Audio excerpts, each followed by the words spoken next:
hell that they brought with them, that wasn't expected. So the terror, and that wasn't prophesized what they was coming with. Not to this level. We didn't know they had organized their blood magic, sex magic, and money magic to this level of efficiency that would keep us in this stupor for this long. We supposed to broke out of this 100 years ago. Right? But the one that was going to break us out of it, they murdered him. And the other one that came to give aid and assistance and break us out of, they deported him. Right.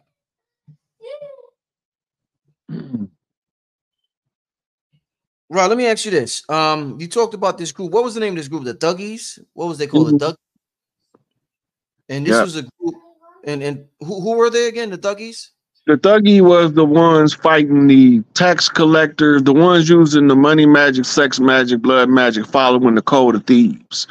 The Thuggee was robbing their ass, they was robbing from the thieves, giving it back to the people. That's where your Robin Hood story come from. Rod, you into the whole spiritual thing, so I can ask you this question. Do you think Tupac was a reincarnation of one of the Thuggies since he represented thug life? Yeah, he was a loyalist to the matriarchy.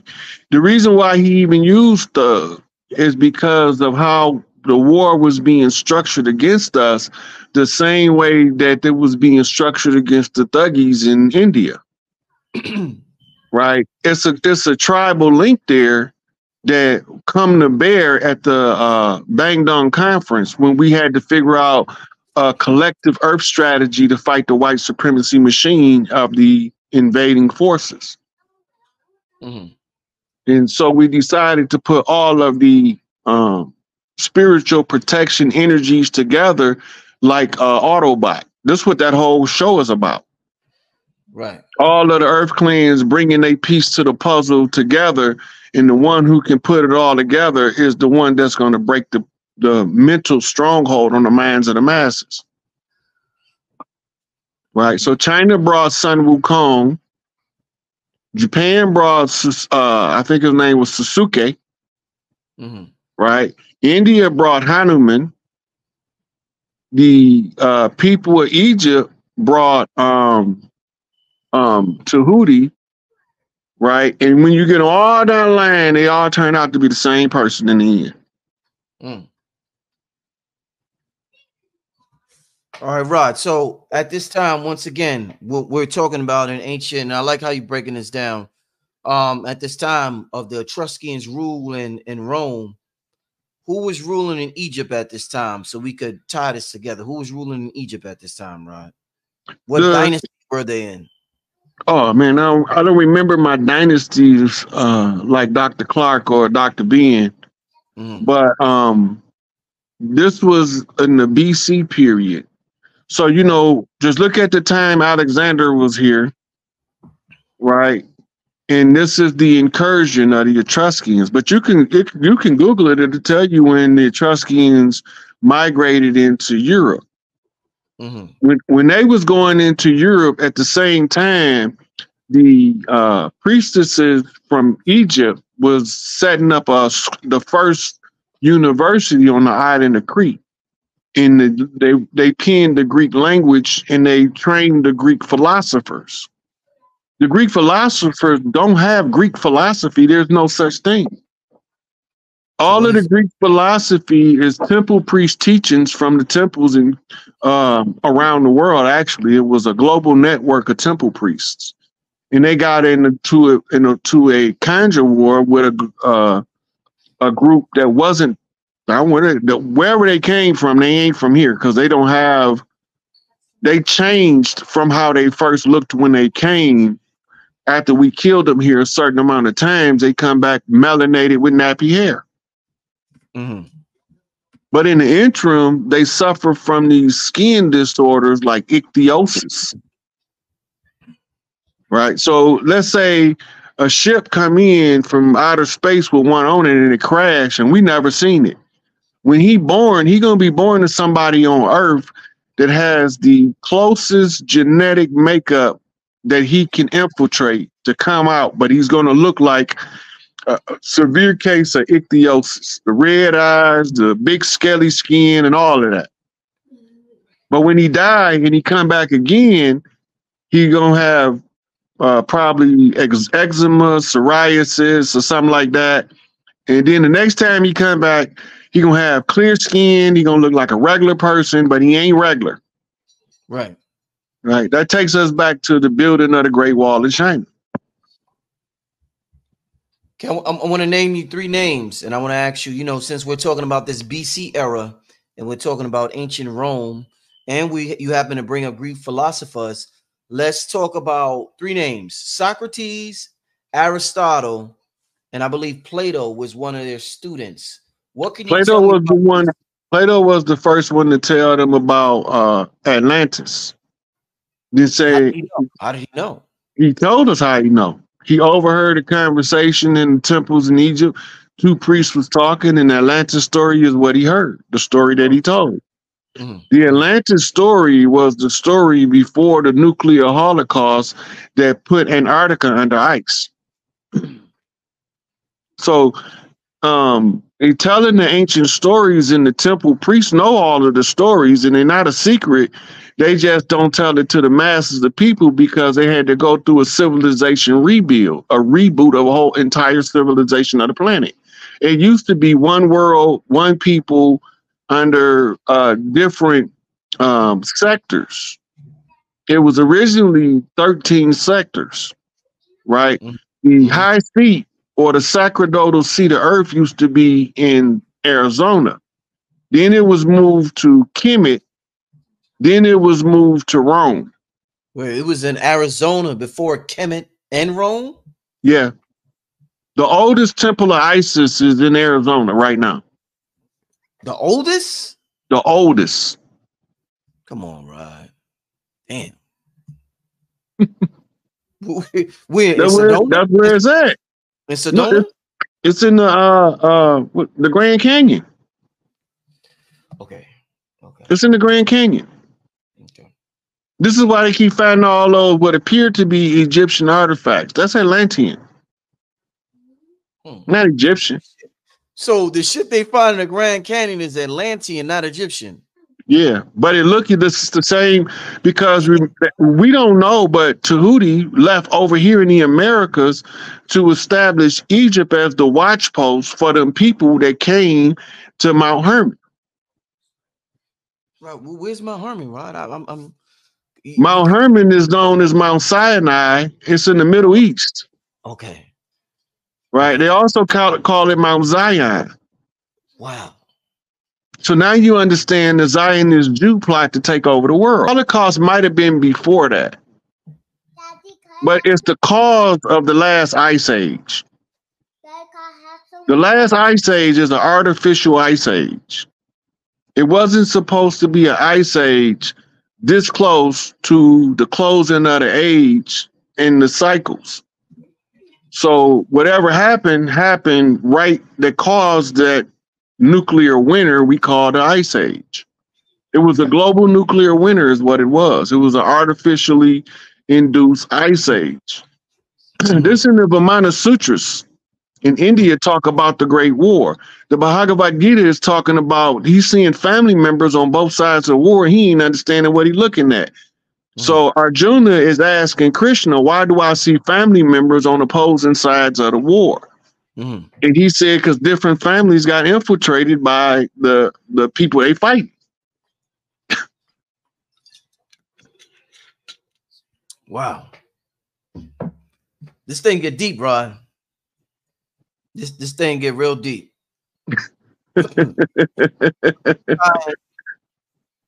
You tying a lot in together. So Rod, all right. So we went back to the nuclear holocaust. You talked a little bit about Atlantis.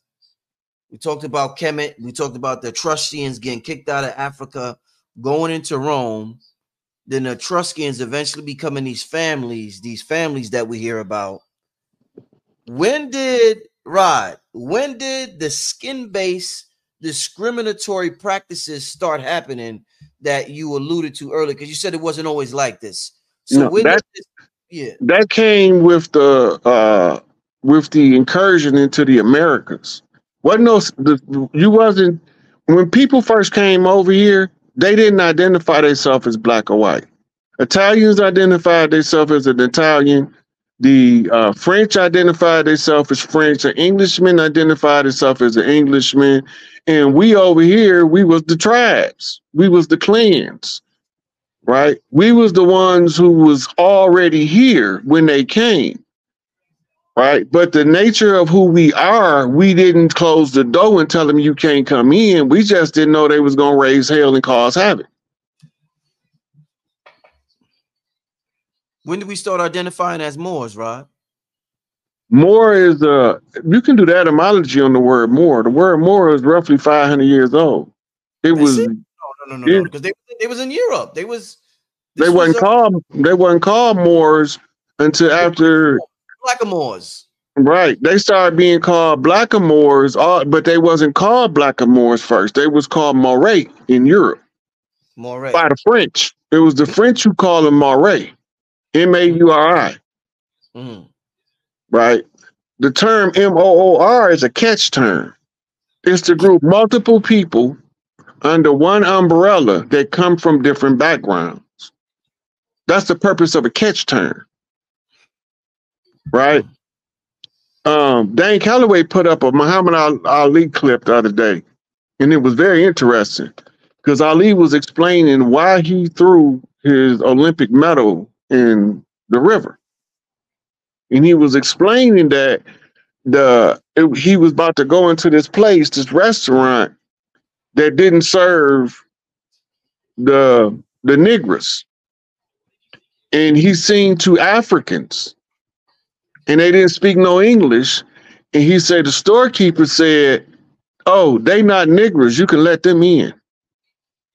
And that's when he found out that it wasn't about skiing. This was a war effort. As long as we don't know this is a war effort, we lost. We at war. The war is coming to a close. So the Africans weren't considered. They wasn't considered Negroes. Just Black Americans, you saying? Right. Now you starting to see it. Right.